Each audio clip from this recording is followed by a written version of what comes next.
Dan tahu nggak, di atas 80% tuh pernah mengalami KS dalam karir dia sebagai wartawan. Nah, yang menariknya lagi, survei ini, ya riset ini, itu juga nunjukin bahwa mereka mengalami kekerasan itu baik secara online maupun secara dari offline dan online gitu loh. Jadi ada dua. Bahkan ada yang sudah online kemudian jadi offline.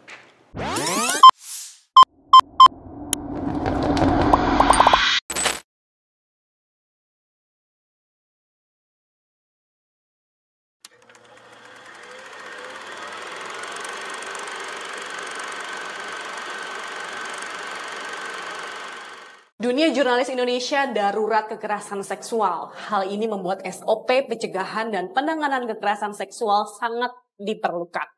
SOP ini tak hanya karena awak redaksi atau pekerja media yang rentan jadi korban kekerasan seksual, berita yang diterbitkan media massa juga seringkali menyudutkan korban kekerasan.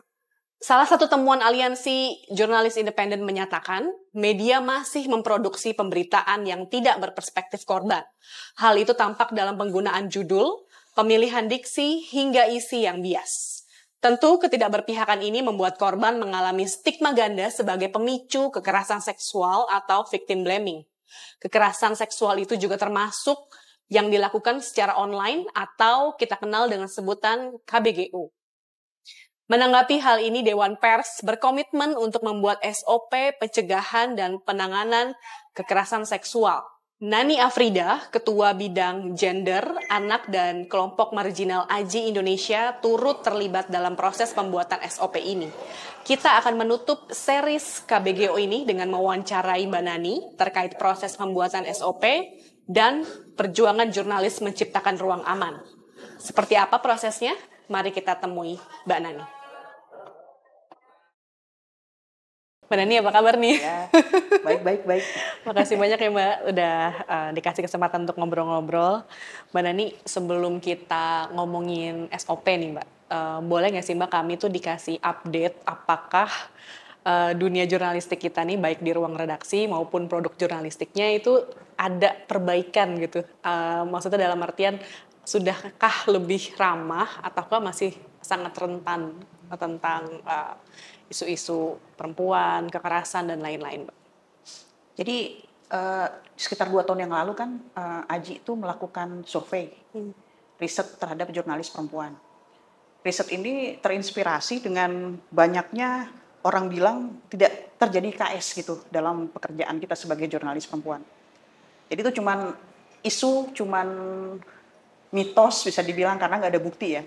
Akhirnya teman-teman AJI berpikir bahwa ini kita harus bikin riset untuk memastikan ini benar nggak memang ada. Jangan sampai kita bicara berdasarkan mitos, berdasarkan hal-hal yang isu atau gosip gitu ya. Akhirnya kita buat semacam riset waktu itu. Melibatkan 1.000 lebih ya, jurnalis 1.000. Aku lupa. Yang dengan PR2 Media? Ya, betul. Jadi itu riset yang komprehensif karena kita hampir seluruh provinsi. Ada 800 jurnalis atau perempuan atau gimana, dan ternyata jumlahnya banyak gitu kan. Ya, kita menyebarkan pertanyaan kuesioner, dan tahu nggak, di atas 80% itu pernah mengalami KS dalam karir dia sebagai wartawan. Nah, yang menariknya lagi, survei ini, ya riset ini, itu juga nunjukin bahwa mereka mengalami kekerasan itu baik secara online maupun secara dari offline dan online gitu loh. Jadi ada dua. Bahkan ada yang sudah online kemudian jadi offline. Jadi seperti itulah hasil risetnya. Dari jumlah itu lagi, itu ada kekerasan sampai yang paling parah gitu. Itu kekerasan seksual secara fisik ya. Jadi pertemuan teman. Nah, yang lucu pelaku nih, ya, kalau kita ngomongin pelaku, kan banyak yang bilang nih pasti pelaku pemimpin redaksi atau orang-orang yang punya kuasa di newsroom ya, atau narasumber gitu ya. Ada relasi kuasa. Iya, ada relasi kuasa. Ternyata hasil riset itu menunjukkan bahwa pelaku itu mayoritas orang tak dikenal. Waduh.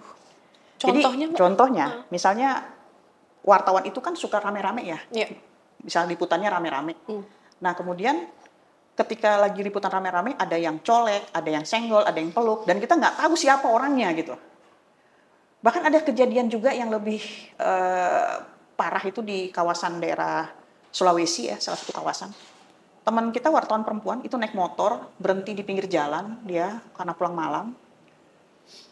Kami berpikir bahwa jurnalis itu bekerja 24 jam ya. Kita nggak punya yang namanya 9 to 5 kayak karyawan biasa ya. Kita kapanpun itu kita bekerja gitu.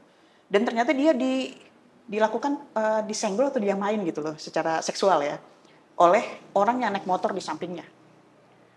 Nah, si yang teman kami ini itu ngadu ke polisi dan polisi bingung ini objek hukumnya siapa gitu karena cuma laporan dan nggak tahu orangnya siapa gitu.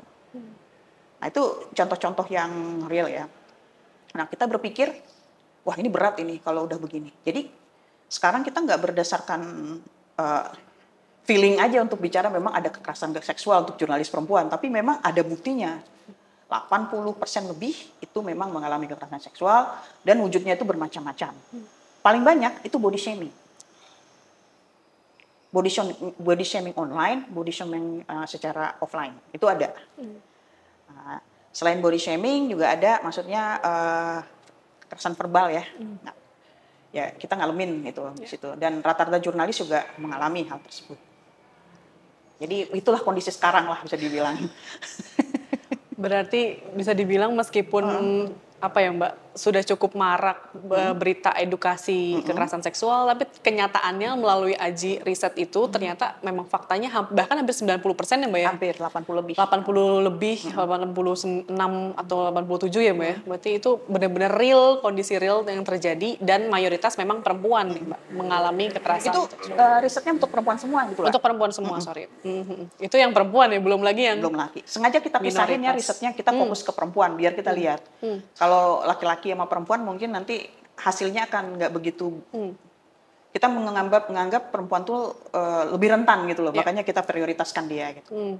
Nanti kan ada yang nanya, gender lain kok nggak masuk gitu ya. Itu gender lain nanti, ini dulu perempuan dulu, dari sini kita mulai untuk melakukan intervensi gitu kalau memang terjadi apa-apa. Jadi memang betul-betul real ya Mbak ya? Betul. Kemudian itu kan kerentanan dari segi wartawannya ya Mbak, dari segi jurnalis perempuannya. Kemudian dari pemberitaannya Mbak, apakah jurnalis-jurnalis kita ini dalam karya jurnalistiknya sudah menggunakan perspektif adil atau berperspektif korban nggak sih Mbak dalam meliput kasus KS menurut pengamatan Mbak Nani seperti apa? Itu benar-benar kalau pertanyaannya misalnya internal jurnalisnya sama eksternal ya. Kalau eksternal kan kalau jurnalis itu kan produknya jelas ya, maksudnya berita gitu. Ya enggak semua jurnalis juga tahu. Makanya kita sering ngeluh sama pihak dari Dewan Pers ya atau internal maksudnya jurnal AJI sendiri. Gimana ya ini supaya sebuah berita KS itu nggak membuat perempuan yang udah korban jadi korban lagi gitu kan. Nyatanya itu agak sulit karena pemahaman itu nggak bisa. Misalnya cara kita menyebutkan kekerasan seksual, misalnya perkosaan gitu. Mungkin pernah lihat konten beritanya isinya seseorang mendapatkan pelecehan seksual, tapi pas ketika kita masuk ke dalam isi beritanya itu bukan pelecehan seksual, tapi kekerasan seksual yang berbentuk perkosaan misalnya. Dan kita nggak bisa kayaknya menyamakan antara pelecehan dengan perkosaan karena itu hal yang berbeda. Tapi itu masih terjadi. Nah, kalau yang begitu teman-teman AJI sendiri punya pikiran bahwa ada kalanya jurnalisnya sudah tahu, tapi medianya tidak tahu. Atau jurnalisnya sudah selesai, editornya tidak selesai. Jurnalis selesai, editor selesai, medianya belum tentu selesai. Jadi berlapis ya. Memang kalau untuk isu-isu sensitif seperti ini, semua orang harus bekerja sama. Kalau enggak, kalau cuman jurnalis aja atau editor aja nggak selesai. Benar-benar. Kembali ke ini. Terus juga harus ada semacam pakem sih. Jadi kayak kasus KS itu, kekerasan seksual, perkosaan, baik anak, kan banyak ya berita-berita begitu ya. Belum ada pakem sejauh mana sih sebuah berita itu boleh diberitakan. Misalnya mereka datang ke polisi, terus polisi menceritakan kronologi dong, detail dong. Nah itu belum ada pakem sejauh mana sih sebuah kronologi itu bisa kita ambil untuk dijadikan berita kita. Gitu. Apakah semua kronologi itu bisa dijadikan berita? Apa itu nggak menambah trauma misalnya? Atau kalaupun nggak trauma, nggak menambahkan rasa sakit hati keluarga, misalnya korbannya meninggal atau apa, itu sejauh mana? Itu belum ada pakem. Makanya saya dan teman-teman AJI itu juga minta Dewan Pers, ini tolong dong, kalau bisa kita punya panduan meliput kekerasan seksual, jadi teman-teman bisa tahu ini sejauh mana kita bisa gitu. Karena ya media kan juga sering menggunakan hal-hal yang sensasional ya, untuk menciptakan clickbait, untuk mendapatkan keuntungan, AdSense segala macam. Jadi kita butuh untuk bisa bertanggung jawab gitu loh sama media bagaimana. Betul. Karena tadi yang seperti Mbak Dani bilang ya, jadinya kalau ngeliput kekerasan seksual tuh kayak jurnalisme kuning ya jadinya ya. Isinya jadi kronologi, jadi bukannya solusi. Setiap kali ada training tuh kadang-kadang saya suka bilang ya, kita kenapa sih ketika bicara tentang kasus kekerasan pada perempuan itu yang kita lihat kasusnya saja. Kenapa kita nggak melihat secara luas? Misal saja jurnalisnya atau perempuan manapun gitu tiba-tiba jalan di suatu tempat kemudian ketimbang dia disalahkan karena keluar malam-malam, karena kan perempuan juga jadi breadwinner sekarang kan. Dia yang cari uang juga, malah banyak perempuan cari uang saat ini kan. Betul. Nah, tapi justru kenapa perempuan disalahkan malam-malam masih keluar? Kenapa nggak menyalahkan kenapa penerangan kota misalnya? Nah, kenapa nggak menyalahkan kenapa CCTV tidak ditaruh di tempat dan penjagaan polisi tidak ada gitu? Yang namanya hak untuk selamat itu kan hak semua orang, bukan laki-laki dan perempuan. Nah, teman-teman kita masih dalam proses ke situ. Jadi saya tuh termasuk orang yang optimis bahwa tanpa pengetahuan mungkin orang akan tersesat gitu loh. Bisa jadi teman-teman jurnalis dia nggak ngerti atau nggak paham. Atau kalaupun dia paham, mungkin medianya sendiri nggak memberikan kesempatan untuk dia untuk menjadi orang yang memberikan pengetahuan gitu loh untuk khalayak. Tadi ngomong-ngomong soal pelatihan, Mbak Nani dan Aji sendiri kan juga cukup intens ya Mbak memberikan pelatihan tentang berita yang berperspektif gender, dan menurut Mbak Nani tadi sudah diuraikan sebenarnya bagaimana editornya ngerti, jurnalisnya nggak ngerti, redaksinya bla bla bla bla. Tapi sebenarnya mereka itu menurut perspektif Mbak apakah benar-benar inosen aja atau memang mereka punya tendensi lain yang misoginis sih Mbak gitu sehingga beritanya kok jadi keruh ya, jadi victim blaming ya gitu, gimana Mbak? Ya kembali lagi gimana si jurnalisnya itu meminta reporternya membuat berita. Biasanya kelihatan sih kalau misalnya dia misoginis gitu itu bisa kelihatan gitu. Misalnya aja kalau pertanyaan gimana, kenal di mana, kok bisa gitu. Pertanyaan kok bisa itu adalah pertanyaan yang ketahuan gitu sejauh mana dia melakukan victim blaming ya sama narasumber gitu. Saya tuh nggak sekali dua kali loh menyaksikan bagaimana wartawan itu mewawancara korban gitu ya atau penyintas gitu. Itu memang kelihatan sejauh mana empati. Nah, kembali kan kita empati ya, sejauh mana empati. Tapi kan tahu sendiri media itu kan sebuah tempat di mana kadang-kadang empati susah ya. Karena dikejar waktu, dikejar takut kalah sama yang lain, belum lagi masalah finansial, segala macam ya, bertumpuk ya. Tapi kalau saya pikir kembali lagi ke fitrahnya jurnalisme sendiri. Jurnalisme itu apa sih gitu loh. Jadi kalau misal udah kembali ke situ, kita akan berpikir bahwa ya tugas jurnalis semua itu ya edukasi, memberikan informasi, mendidik, ya kan macam-macam itu. Jadi kita kembali ke situ. Nah, kalau soal misoginis atau tidak, itu kan kembali ke budaya kita. Kita masih budaya patriarkinya masih kuat loh. Banget. Bahkan di newsroom sendiri budaya patriarkinya kuat. Bahkan narasumber sekalipun, kalau ngelihat perempuan, itu masih meragukan kadang-kadang, bisa nggak dia wawancara saya gitu. Itu masih bisa ditemukan di mana-mana. Jadi kita masih striving, bisa dibilang masih harus berjuang untuk menunjukkan bahwa kita nggak kalah, bahkan mungkin lebih hebat gitu ya. Kalau kita mau head to head gitu ya. Tapi ya saya termasuk orang yang berpikir ya kembali pendidikan itu penting. Kalau misalnya pendidikannya ada, teman-teman jurnalis baik laki-laki maupun perempuan pasti akan lebih baik dalam liputan. Tapi tentu saja didukung atmosfer medianya. Nah itu dia, itu dia yang harus kita dorong bareng-bareng ya Mbak ya. Kemudian aku baca catahunya Aji kan Mbak, tahun 2018 itu dunia jurnalistik kita digegerkan oleh penemuan kasus baru yaitu doxing, terus persekusi online, KBGO lah ya intinya. Nah menurut Mbak itu apakah tren tanda kutip itu sekarang meningkat atau justru menurun nih Mbak dengan adanya sosmed dan lain-lain? Justru meningkat sih. Kalau doxing dalam bentuk online ya, kekerasan ya dalam bentuk online itu meningkat sih. Jangankan di dunia jurnalistik ya, di dunia kayak Catahu Komnas Perempuan aja udah ketahuan kan bahwa itu naik memang. Betul. Kenapa? Karena lebih gampang melakukannya secara online gitu. Kayak stalking gitu loh, kita mencoba mengecek. Nah, kalau di AJI kita punya yang namanya digital safety training. Jadi kita mengajarkan training digital safety buat teman-teman jurnalis. Jadi teman-teman jurnalis itu rata-rata suruh tutup media sosialnya. Jadi nggak sembarangan orang. Terus kita juga memberitahu ke teman-teman kalau gambar keluarga kalau bisa jangan pasang di media sosial gitu. Karena jurnalis itu musuh kadang-kadang dianggap musuh dan rentan banget ya profesinya gitu. Kalau kita bikin berita yang sedikit sensitif, orang-orang nggak suka ya mereka akan menyasar keluarga kita, dan sebagai jurnalis perempuan itu lebih sensitif ketimbang jurnalis laki-laki. Itu memang udah seperti itu gitu kan. Tertekannya jurnalis perempuan dalam suatu ancaman itu nggak cuma sendirian, karena ada faktor-faktor lain di sekeliling dia yang lebih kental karena budaya patriarki itu. Ya. Dia bertanggung jawab sama anaknya, bertanggung jawab sama keluarganya gitu. Dia nggak bisa sendirian. Jadi aku pikir memang parah, dan itu di riset Aji sendiri memang online lebih banyak ketimbang offline. Online tuh yang body shaming, yang segala macam, kalimat-kalimat kekerasan verbal melalui media sosial gitu, itu memang lebih banyak. Dan saya yakin kalau kita bikin survei lagi sekarang, itu pasti hasilnya lebih menarik. Lebih banyak, bisa hampir 100%. Kalau lebih menarik dalam artian kita penasaran gitu, apa yang mungkin trennya kan beda-beda sekarang kan. Trennya kan juga bertambah banyak kan dengan kondisi sekarang. Kita juga penasaran sih, pengen tahu gitu. Akan mungkin nextnya Mbak ya? Iya. Mungkin ada yang lebih spesifik tuh kekerasannya KBGO gitu ya Mbak ya, biar kan sekarang teman-teman Aji akan fokus ke safety training tapi ke digital jadinya. Antisipasinya ya Mbak? Iya.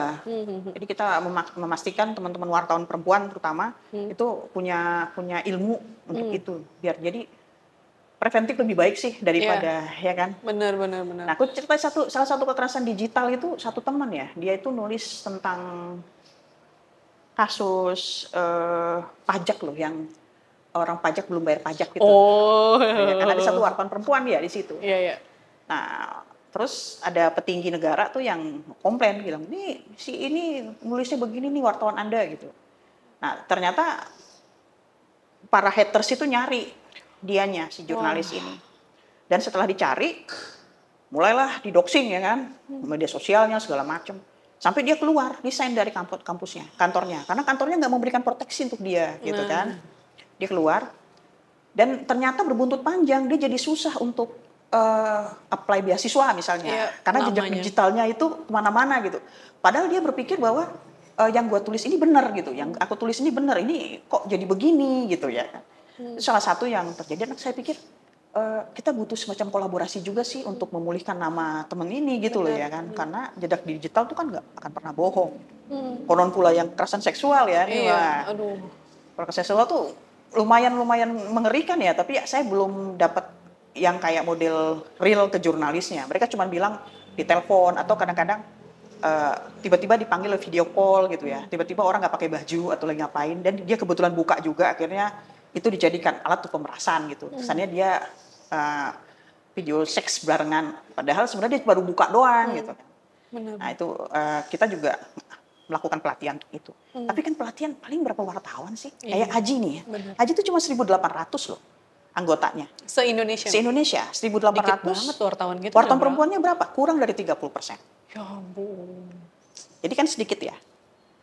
Aku membayangkan kalau menyeluruh gitu ya, misalnya memang ada semacam program untuk keseluruhan yang dilakukan oleh pemerintah atau siapa gitu, jadi akan lebih komprehensif, nggak cuma ini doang. Teman-teman yang Aji mungkin beruntung kan karena bisa akses ini gitu, tapi yang lain kita kan nggak tahu. Benar. Gitu. Aduh, takut ya, gue mendengarnya juga. Astaga, Mbak, kemudian itu kan kasusnya ramai gitu ya Mbak, kemudian Aji sendiri menjadi salah satu pihak dan Komnas Perempuan kemudian mendorong Dewan Pers ya Mbak untuk membuat SOP. Ini udah urgent banget nih gitu, karena kan kita udah punya UU TPKS ya Mbak ya, tapi implementasinya kan kita tahu sendiri belum ada aktor-aktornya gitu, inisiatifnya belum terbangun. Nah itu gimana sih Mbak, boleh diceritakan prosesnya Mbak dan kawan-kawan Aji ikut sampai tahap mendrafting SOP? Nah itu kan nyambung ya. Jadi ceritanya kita udah bikin nih. Kita kalau SOP untuk internal Aji kita sudah duluan bikin. Nah ketika survei ini, riset ini muncul, nah kita bawa riset itulah ke Dewan Pers. Di situ pintu masuknya. Kita kasih ke Dewan Pers. ini kasusnya seperti ini loh, kasus kekerasan. Dan Dewan Pers ternyata terketuk hatinya karena Bu Nini kan kebetulan ketua Dewan Pers juga perempuan ya. Dan dia bilang, wah ini harus di follow up ini, katanya gitu kan. Nah, kita juga nggak bawa cuma ke Dewan Pers. Kita tahu jurnalis itu kan berhadapan bukan hanya sama pelaku KS mungkin yang aceh-eceh, kadang-kadang kan juga state aktor kan. Yeah. Jadi kita juga datang ke LPSK, kita datang ke LPSK, kita minta bantuan LPSK kalau ternyata terjadi apa-apa, kita minta teman wartawan perempuan ini diprotek gitu loh sama LPSK. Kita mencoba menjalin hubungan sama LPSK, kita juga datang ke Komnas Perempuan untuk ngasih lihat hasil riset itu, dan sambutan mereka lumayan bagus kan, dan mereka menganggap wah ini kita jurnalis itu termasuk dalam human rights defenders, dan perempuan itu juga pembela HAM perempuan gitu kan. Nah setelah itu mulailah dibuat semacam SOP. Nah SOP-nya itu yang menarik itu untuk newsroom. Oh, untuk internal. Internal newsroom. Jadi kan banyak newsroom nih belum punya SOP KS. Ya, betul. Ada beberapa media punya SOP kekerasan dan memasukkan KS ke dalam SOP kekerasan. Ya. Di mana kita tahu kekerasan seksual dengan kekerasan biasa itu nggak sama. Betul. Penanggulangannya beda. Itu jadi harus ada perbedaan gitu. Nah akhirnya Dewan Pers pun berpikir bahwa kita harus bikin SOP KS ini untuk membantu newsroom. Nah, membantu newsroom itu maksudnya membantu media-media yang ada saat ini untuk bisa punya SOP. Jadi kita berpikir, ayo kita bikin SOP ini sama-sama. Jadi kan AJI bagian daripada konstituen Dewan Pers. Dewan Pers punya beberapa konstituen, ada PWI, ada AJI, ada IJTI, ada pewarta foto, ada perusahaan radio dan yang lain-lain. Nah itu kita bergabung, AMSI juga masuk, kita bergabung sama-sama untuk membuat SOP bareng-bareng. Nah rencananya SOP itu akan diperkenalkan untuk media yang ada di Indonesia, karena kan di bawah Dewan Pers ya. Jadi media untuk diterapkan di media mereka. Kan nggak mungkin misalnya AJI punya SOP kita kasih ke orang-orang kan, nggak mungkin, belum tentu orang mau nerima kan, apa-apa nih AJI kan. Jadi tapi kalau misalnya Dewan Pers dan dia bikin sendiri dan bersama dengan konstituennya, otomatis mau nggak mau mereka pasti akan melakukan itu gitu loh, akan ya udahlah ambil gitu loh. Ini sifatnya masih himbauan atau memang akan wajib Mbak ke depannya Mbak kira-kira? Itu akan berpengaruh pada verifikasi. Ah, nice. Jadi sebenarnya kita mencoba bikin Dewan Pers jangan cuma menghimbau doang ada sesuatu gitu kan. Nah, jadi akhirnya teman-teman Dewan Pers setuju gitu loh. Jadi gimana? Ya udah, ada dua kemungkinan kalau nggak mengimplementasikan atau nggak membuat SOP KS ini. Yang pertama, medianya yang mau diverifikasi jadi nggak bisa diverifikasi karena requirement-nya kurang ya kan. Terus yang kedua yang menarik, pelaku KS itu bisa diturunkan sertifikasi. Kan jurnalis itu punya sertifikasi sertifikasi muda, utama, media, utama gitu ya. Itu bisa dicabut itu kalau dia pelaku KS gitu. Jadi kan nggak cuma media yang harus hati-hati, jurnalisnya sendiri juga terpaksa harus hati-hati gitu. Dan menurut saya ini menarik gitu loh ya kan. Ya, ini maksudnya ada kemajuan gitu loh daripada sebelumnya gitu kan. Jadi tuh kita semuanya jadi lumayan happy lah dengan keputusan itu. Nah, mungkin dalam waktu dekat ini kayaknya mereka akan launching ya, launching SOP tersebut. Kabar baik ya Mbak ya, meskipun ya masih sedikit ada keraguan, tapi setidaknya kita pelan-pelan berproses ya Mbak. Mbak Nani sendiri saat mendraft itu referensinya apa aja tuh Mbak? Maksudnya apakah ya referensinya juga dari SOP-nya AJI, kemudian melihat apalagi unsur-unsur yang kira-kira bisa dimasukkan ke dalam SOP itu Mbak? Karena organisasi pers, AJI itu kan bukan organisasi pers ya, tapi organisasi jurnalis. Otomatis dia pasti akan berbeda dengan organisasi media gitu. Organisasi media itu karena mereka kan punya HRD, punya yang lain. Jadi kita sambil bikin riset itu sebenarnya kita juga sama-sama Per2 Media mendraft yang namanya SOP membuat SOP gitu loh. Jadi kan membuat SOP. Jadi ada dua. Jadi riset satu lagi SOP untuk membuat SOP. Jadi itu juga kita bawa ke Dewan Pers nih. Kalau Dewan Pers bilang, waduh banyak banget yang harus nggak perlu ngomong begitu karena kita punya SOP gitu loh. Jadi di situ kita udah tahu isi SOP apa aja, pengantar gitu kan. Isi pengantar apa aja gitu. Terus nanti kalau kita mau lakukan pencegahan apa aja gitu. Kira-kira undang-undang apa aja yang harus dimasukkan. Itu semuanya ada di SOP of SOP itu. Itu dibikin sama Aji sama PR2 Media. Nah, kita kasih cuman buat perbandingan aja. Perkara mereka tuh kan bikin sesuai dengan yang mereka butuhkan tentu saja. Karena kita kan setiap lembaga itu kan pasti berbeda-beda. Dan itu dia lakukan sama Dewan Pers. Ada beberapa bagian yang mungkin bareng-bareng kita, tapi ada bagian juga yang mereka apa sih namanya istilahnya dibuat sesuai dengan yang mereka butuhkan. Karena Dewan Pers juga nggak bisa memaksa media kan. Yang penting nih secara luas itu modelnya seperti ini. Nah, silakan dibuat gitu, udah ada. Gitu. Jadi ya gitu loh. Tapi yang paling dari semuanya itu yang paling saya bahagia itu keterlibatan Dewan Pers gitu. Kalau ternyata tidak ada SOP itu menurut saya langkah maju banget deh. Iya, gitu. Alhamdulillah sudah one step closer nih Mbak ya. Kemudian di SOP itu apakah juga apa ya Mbak, mencangkup juga KBGO nih Mbak? Karena kan isunya kan kuat juga nih. Ini agak sedikit kita nggak bikin tentang kekerasannya ya, kekerasannya. Kita cuma mau membuat SOP-nya untuk newsroom ya. Meskipun kita tahu, bahkan Dewan Pers bilang, yang namanya KBGO itu di Undang-Undang TPKS saja secaranya kayaknya informasi sedikit miskin ya di situ ya. Karena kebanyakan kan fisik, verbal, tapi KBGO agak sedikit ya miss itu di situ. Entah ketinggalan atau gimana gitu kan. Nah, kita mencoba untuk memasukkan tentang kekerasan berbasis online itu di situ. Dan nanti mungkin mereka akan kita kan nggak bisa sekaligus, harus tahu jenis-jenis kekerasan apa sih yang secara online yang dialami jurnalis. Nah, makanya itu kelihatan dari riset itu. Nah, nanti kapan-kapan mungkin bisa dibuka ya isi hasil riset itu. Karena KBGO-nya banyak itu di situ. Betul. Kekerasan secara online-nya banyak. Jadi bisa contoh-contohnya. Nah, kalau udah ada jelas kekerasan-kekerasan tersebut untuk punishment atau untuk sanksi jadi lebih gampang gitu. Kalau nggak ngapain, kalau misalnya tidak ada jenis-jenisnya itu agak susah juga kan. Karena nanti kalau kejadian A kita bingung nih sebenarnya masuk ke bagian mana ya.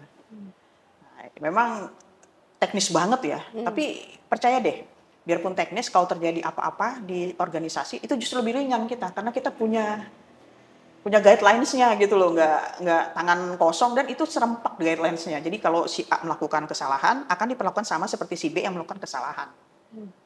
Nah, itu yang kita harap. Kalau detail itu kembali ke organisasi masing-masing. Kalau Aji sendiri menurut kita taruh kok KBGO di situ. Ke dalam SafeNet juga bikin kalau nggak salah ya SafeNet malah lebih detail kan tentang KBGO. Jadi disesuaikan sih sebenarnya, nggak kita tulis secara detail apa-apa aja sih yang harus kamu masukkan gitu. Betul. Kemudian apakah si SOP ini nantinya juga, itu kan sebenarnya kita punya missing link ya Mbak ya, yang namanya kita ya ibaratnya kayak parenting lah ya Mbak, itu kan ilmu baru ya Mbak. Kemudian pemahaman soal kekerasan juga sebenarnya juga baru buat kita. Apakah nantinya juga Dewan Pers atau mungkin Aji gitu, meskipun Aji juga sudah melakukannya gitu, apakah kemudian ada nih kayak roadshow gitu Mbak ke perusahaan media untuk kasih edukasi ini loh kekerasan seksual ini jenis-jenisnya dan lain-lain. Karena kalau tidak diwajibkan, aku juga sebagai mantan jurnalis juga merasakan tidak akan mungkin punya perspektif gitu akhirnya Mbak. Sebenarnya kalau kembali ke tentang SOP ini, kan SOP ini ada dua hal yang mau diomongin di situ, yaitu pencegahan sama penanganan. Nah, kalau teman-teman Aji sendiri itu berpikir yang paling penting itu pencegahan sih. Jadi menambah skill, meningkatkan awareness, memberikan edukasi itu termasuk pencegahan. Masuk di situ juga fakta integritas ketika dia masuk suatu organisasi atau perusahaan dia tanda tangan surat gitu loh. Tapi kadang-kadang kita pikir juga kalau dia tanda tangan surat, dia ngerti nggak sebenarnya apa yang dia tanda tangan gitu kan. Nah, itu yang menyebabkan kita semuanya berpikir bahwa training atau ketika masuk Aji misalnya, itu kan ada semacam pembekalan ya. Kita memasukkan barang 1 atau 2 jam untuk tentang KS. Iya, itu kita dia. mulai beberapa kota Aji sudah mulai melakukan itu. Aji Jakarta misalnya, kemarin dia rekrutmen, dia melakukan itu. Jadi teman-teman yang masuk jadi paham dia, oh ini KS ya, oh ternyata sweet itu nggak boleh, itu masuk KS gitu. Karena banyak orang yang nggak tahu loh soal ini.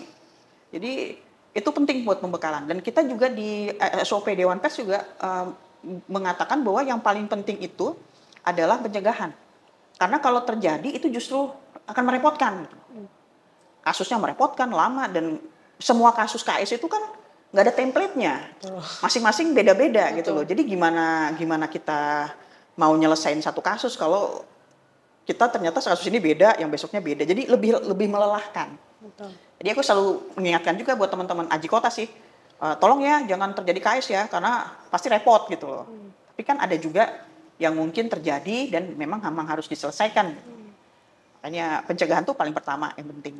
Kalau pencegahannya sudah berhasil, otomatis nggak perlu kita penanganan gitu loh, karena secara penanganan itu last resource lah bisa dibilang kan. Itu kita berpikir seperti itu sih.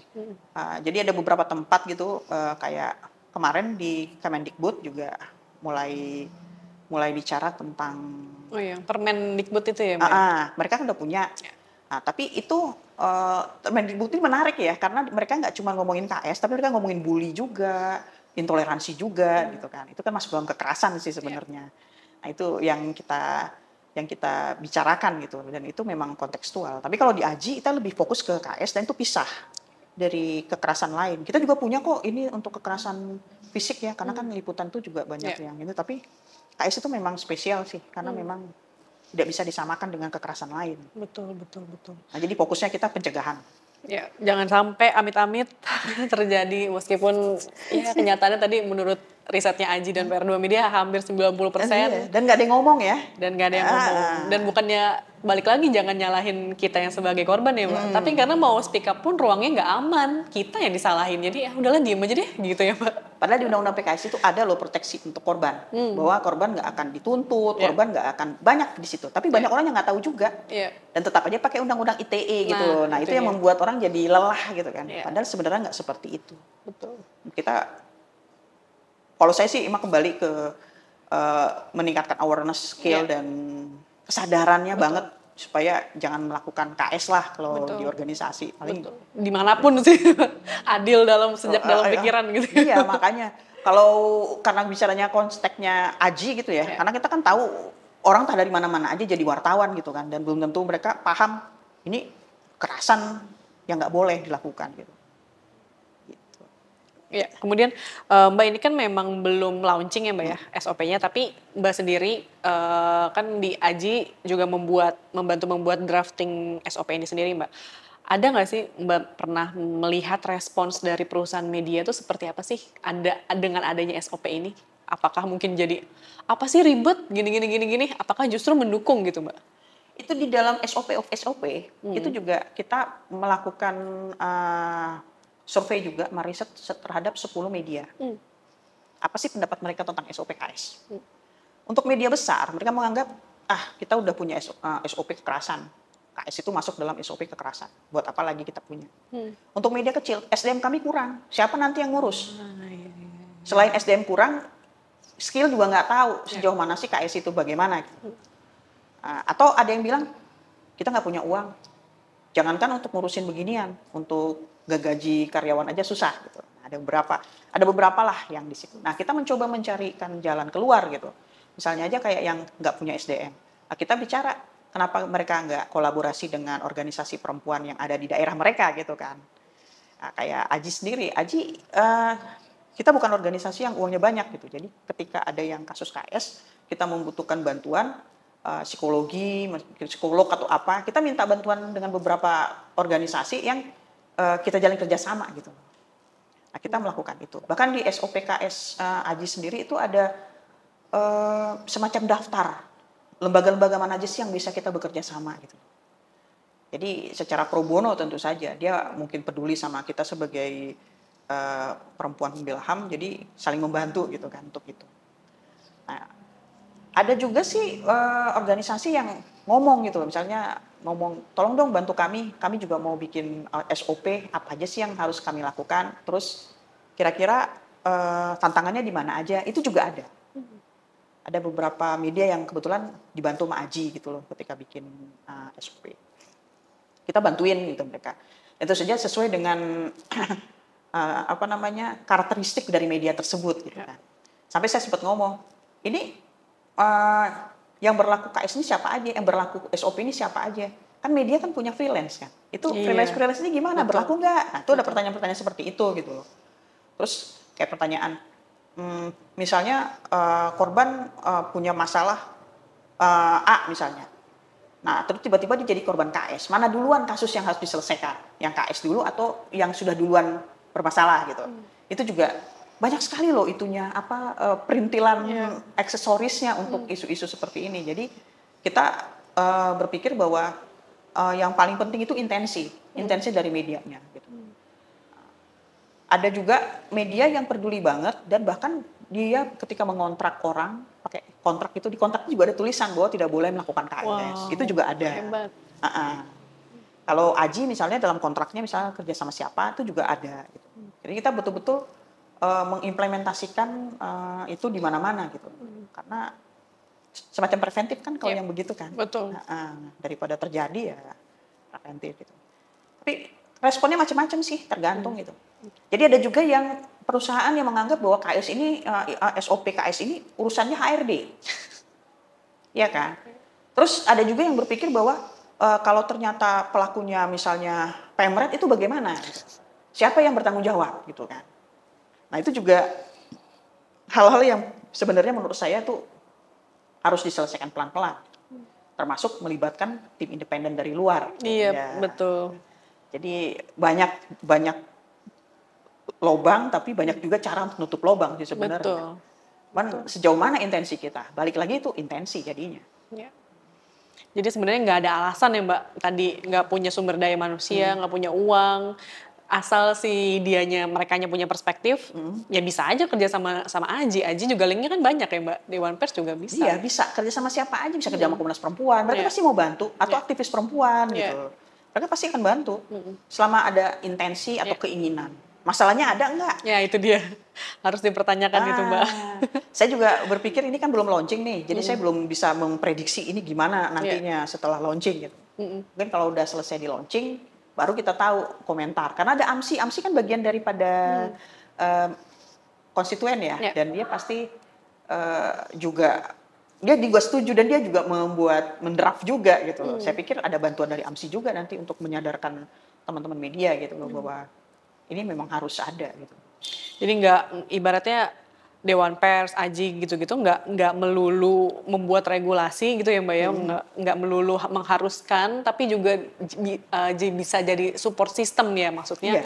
Ayo gitu bareng-bareng. Ini kan kasus yang mungkin saja terjadi di mana saja ya Mbak ya, bukan khusus spesifik hanya di media, tapi bisa jadi di Dewan Pers juga terjadi gitu ya, bisa di Aji terjadi. Jadi ini kerentanan yang melibatkan semua orang gitu, yang rawan gitu ya Mbak. Jadi kemudian kalau nih Mbak, ada nggak sih pasal-pasal yang perlu kita highlight untuk produk khusus untuk produk jurnalistik ya Mbak? Apa hukumannya kalau memang media itu membuat produk jurnalistik yang tadi kita sudah jelasin yang soal jurnalisme kuning Mbak? Ada nggak di dalam situ Mbak? Kalau pasal-pasal saya nggak ingat ya pasal, tapi kan di Dewan Pers sendiri kita membuka pengaduan ya. Dewan Pers membuka pengaduan untuk konten-konten tertentu gitu. Nanti ditegur biasanya sama Dewan Pers itu. Cuman prosesnya lama. Saya ada beberapa kali ngirim protes media A. Saya pikir wah keterlaluan nih, kita kirim ya. Ternyata kasus itu viral, tapi pas udah nggak viral lagi, dan lebih nggak viral lagi, dia baru keluar gitu keputusannya suruh minta maaf. Ya medianya nggak mau minta maaf dong, itu kan udah lama gitu loh, udah nggak relevan gitu kan. Nah itu masih. Jadi kita juga bikin infrastruktur pengaduan sebenarnya, itu juga harus ada. Jadi aku pikir banyak yang harus dibenahi sih. Kalau ternyata kayak pelaporan gitu, sejauh mana pelaporan sebuah kasus KS ini bisa dilihat sama semua organisasi itu. Sejauh mana organisasi tersebut bisa menyimpan rahasia tersebut. Itu kan balik lagi ke rahasia. Kalau kekerasan biasa mungkin nggak pakai rahasia, tapi kalau KS itu kan pakai rahasia. Nah itu juga jadi tantangan buat kita. Nah infrastrukturnya bagaimana nih yang bisa meredam gitu, jangan sampai semua orang tahu gitu. Atau jangan malah tersebar kemana-mana itu barang buktinya kan. Nah infrastruktur seperti itu tuh yang salah satu yang harus dibuat menurut saya. Dan juga skill teman-teman, karena teman-teman jurnalis itu nggak punya bakat untuk mendampingi. Kita nggak bisa mendampingi korban, kita bukan expertnya. Nah bagaimana kita bisa menjadi pendamping sementara gitu, dan dalam artian sebelum kita serah terima ke orang yang lebih expert. Itu juga jadi tantangan tersendiri. Belum lagi biaya. Betul. Sejauh mana sih sebuah lembaga atau organisasi atau perusahaan media yang menyiapkan uang khusus untuk kasus ini? Jadi kalau terjadi apa-apa, karena biaya berobat secara mental itu mahal loh. Mahal sekali. Nah, itu juga tantangan tersendiri. Makanya media belum apa-apa, kita nggak punya uang gitu.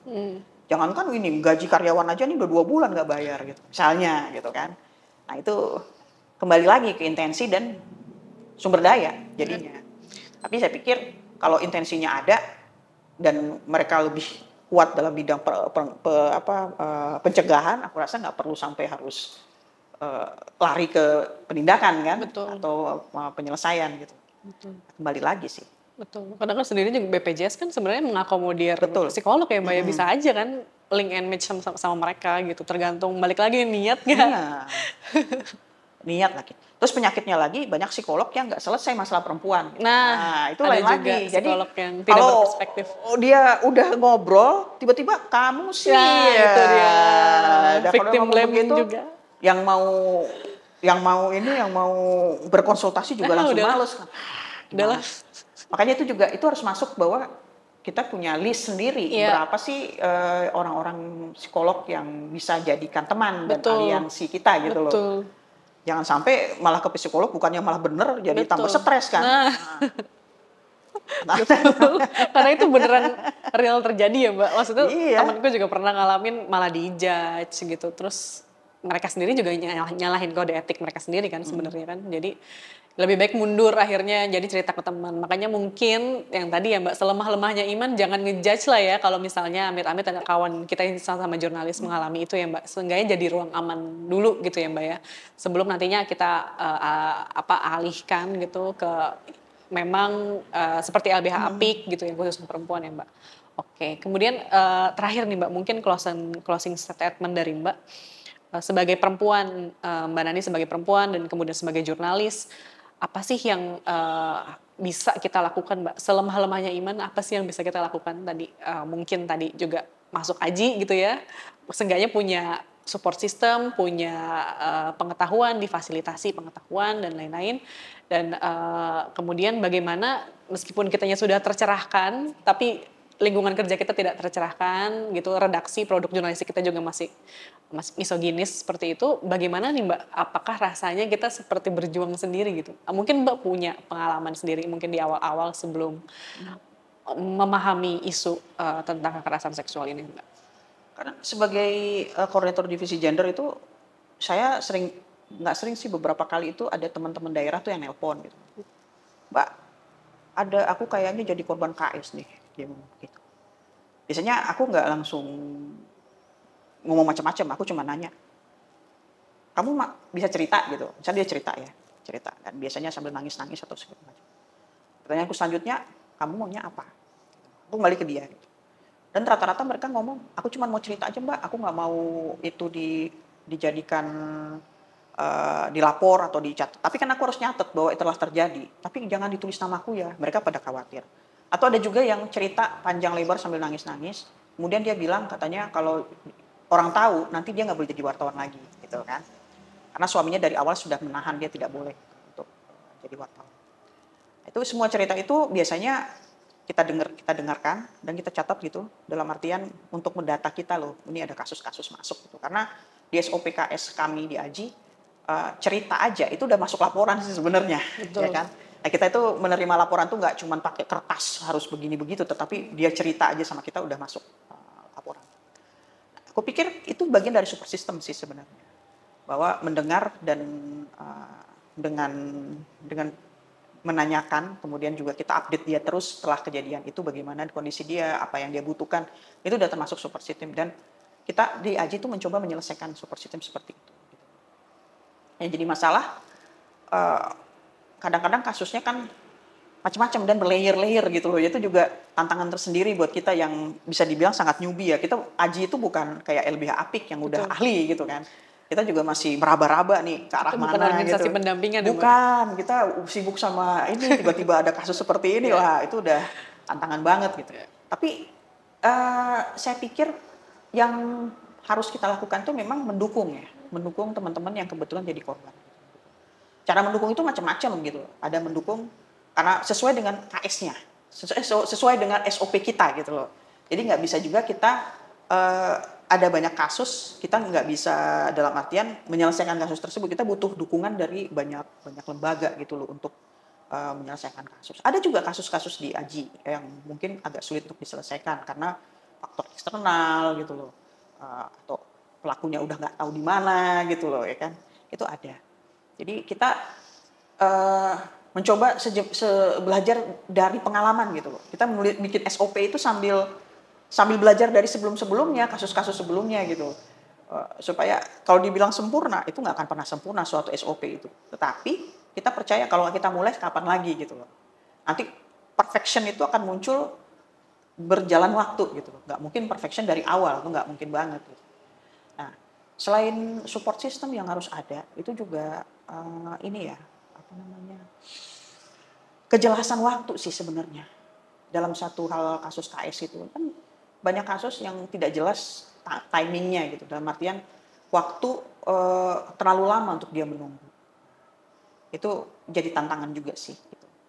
Dan aku pikir sebenarnya kolaborasi dengan lembaga-lembaga luar itu penting, terutama lembaga yang ahli gitu loh. Jadi ketika misalnya satu perusahaan ternyata ada kasus KS dan mereka nggak tahu mesti bagaimana, it's okay gitu untuk cerita ke lembaga lain. Kadang-kadang kita kan, aduh malu nih ketahuan nih nama baik nih ya kan, nama baik jadi jelek ini ya kan. Nah itu juga menjadi tantangan tersendiri buat kita. Nah, tapi kalau kepikir nggak ada solusi sih sebenarnya. Tapi tetap saja dengan kondisi negara kita ini ditambah lagi kondisi budaya kita, memang tantangannya terlalu berat ya kadang-kadang. Dan ya berkolaborasi, saling menguatkan sesama orang-orang itu juga menjadi salah satu tesek. Dan satu lagi selalu melibatkan laki-laki juga. Kadang-kadang laki-laki itu ditinggalkan di luar gitu loh. Kalau misalnya isu-isu seperti ini gitu bahkan loh. Di cancel bahkan. Padahal KS itu juga terjadi sama mereka loh. Mereka tuh juga bisa menjadi korban KS gitu loh. Jadi kayaknya ini harus dijalankan bareng-bareng. Nggak cuma perempuan aja, tetapi laki-laki juga. Nggak cuma bawahan aja, tetapi atasan juga gitu. Jadi semua pihak itu punya intensi. Tentu saja dengan catatan mereka juga punya awareness yang tinggi sama selesai secara pikiran gitu. Kalau belum, tetap aja tantangan tersendiri. Anyway ya, paling cuman itu sih yang bisa kita lakukan sekarang. Yang penting ada SOP dulu deh. Nanti pelan-pelan kita sempurnakan dan bisa. Berarti so far optimis ya Mbak? Optimis. Terutama anak muda sih. Saya optimis teman-teman generasi muda itu kayaknya dia lebih terbuka gitu loh. Dia lebih paham mungkin karena informasi internet, teknologi kemana-mana. Jadi dia orangnya lebih aware gitu ya. Timbang yang generasi saya misalnya itu kan. Generasi saya juga generasi saya gitu kan. Gen Z ini sudah paham isu mental. Iya, makanya mereka sangat paham lagi isu mental gitu. Betul. Saking pahamnya terlalu paham malah pikir, dikit-dikit kembali gitu. Dikit-dikit jadi begini, jadi begitu gitu ya. Sangat paham mereka. Tapi ya aku optimis sih. Aku punya pikiran bahwa ke depan akan lebih baik dengan teman-teman baru, teman-teman muda ini gitu loh. Mereka pasti akan ini nggak boleh, itu nggak boleh. Benar. Nah, benar. Yang susah diajarin benar tua-tua. Betul sekali, betul. Aku berani ngomong begitu karena aku juga udah tua. Jadi kalau ada yang mau komplain silakan. Gitu. Bener ya Mbak. Jadi optimis gitu. Nanti kan yang tua-tua ini akan senior, akan pensiun, digantikan semua arus Gen Z ini yang paham akhirnya mendorong biar lebih ini ya Mbak perspektifnya bagus. Iya. Dan mereka sangat ini ya dapat informasi kan dari mana-mana. Dan lebih hujan informasi itu lebih hebat daripada waktu zaman saya dulu nyarinya susah banget, harus pergi ke Litbang, buka-buka buku sampai bersin-bersin kan karena banyak debu. Kalau sekarang kan tinggal sama jari doang selesai. Jadi aku pikir ya aku optimis banget. Tapi mungkin muncul lagi, biasanya kan jenis kekerasan yang beda lagi. Ada lagi. Ya kan? Kan menyesuaikan, ya kan? Benar. Anyway, ya nggak ada yang baru lah di bawah matahari, sama aja muter-muter situ doang. Tapi intinya ada rasa optimisme dulu aja ya Mbak. SOP ini Dewan Pers sudah bikin itu aja udah maju banget. Udah maju itu. Betul. Kapan lagi kan? Betul. Dan beberapa media minta tolong dibantuin bikin KE, bikin SOP. Ya saya nggak masalah, kita ngumpul, kita ngobrol lah gitu kan. Itu buat saya tuh udah ada kemajuan lah bisa dibilang. Bener-bener keajaiban ya Mbak, bahkan dulu kayaknya nggak mungkin. Kalau yang dulu banget itu nggak mungkin banget gitu loh orang pada mau ngomongin tentang masalah yang seperti ini kan. Ya, berarti kuncinya adalah kolaborasi tadi ya Mbak, kolaborasi, punya intensi, kemudian juga nggak malu ya Mbak, maksudnya mengakui bahwa memang di dalam organisasi kami, di media kami itu ada pasti ada gitu, nggak usah malu ya Mbak harusnya. Jangan ini loh, waktu liputan tuh biasanya ketika ada jurnalis perempuan yang ngadu misalnya bosnya, saya kayaknya orang itu genit deh megang-megang saya gitu, tapi biasanya medianya akan ngomong, tapi kamu nggak diperkosa kan? Tapi beritanya dapet kan? Nah itu begitu modelnya, jadi bener. Yang perempuan jadi berpikir, ya kok nggak ada yang peduli sama saya, mereka lebih mikirin narasumber segala macam. Itu dia yang kupikir support system tuh penting ya. Jadi orang pun kalau trauma atau gimana, setidaknya dia bisa cerita ke yang lain gitu. Nah kalau dibuka hasil riset itu mereka mengaku bahwa jarang sekali mereka ngadu ke kantor. Betul. Karena emang nggak ditanggepin. Betul, malah disalahin. Mereka lebih suka ngadu ke teman, gitu, rekan kerja. Gitu. Atau di medsos, tapi anon ya kadang-kadang. Yang di medsos juga mereka juga menggunakan medsos untuk ngadu. Tetap aja itu menunjukkan bahwa media organisasi media atau perusahaan tuh nggak hadir. Betul. Nggak hadir untuk ngelindungin gitu. Yang harusnya protection itu dari mereka. Gitu. Betul. Kita pikir. Dan ya gitu deh Indonesia ini kan. Luar biasa nih Mbak. Terima kasih banyak Mbak.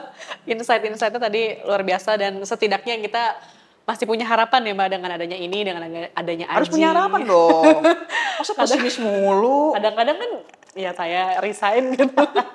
Rasanya tuh kayak runtuh dunia. Kayaknya dunia jurnalis sudah nggak ada harapan. Semuanya maskulin gitu. Tapi ternyata Mbak banyak share ke kita juga itu menjadi iya juga ya. Mungkin ya Mbak ya ada gitu loh keadilan tuh mungkin ya Mbak. Mungkin diperjuangkan dan mungkin menang ya Mbak. Jadi semoga saja bisa menjadi perlindungan terutama untuk jurnalis perempuan yang ke depannya Mbak. Kekerasan berbasis gender online atau KBGO membutuhkan upaya kolektif untuk mengatasinya. Seluruh pihak dalam hal ini Dewan Pers, perusahaan media, jurnalis, pekerja media, hingga organisasi profesi maupun serikat pekerja dapat bersama-sama menciptakan dunia kerja yang aman dari KBGO.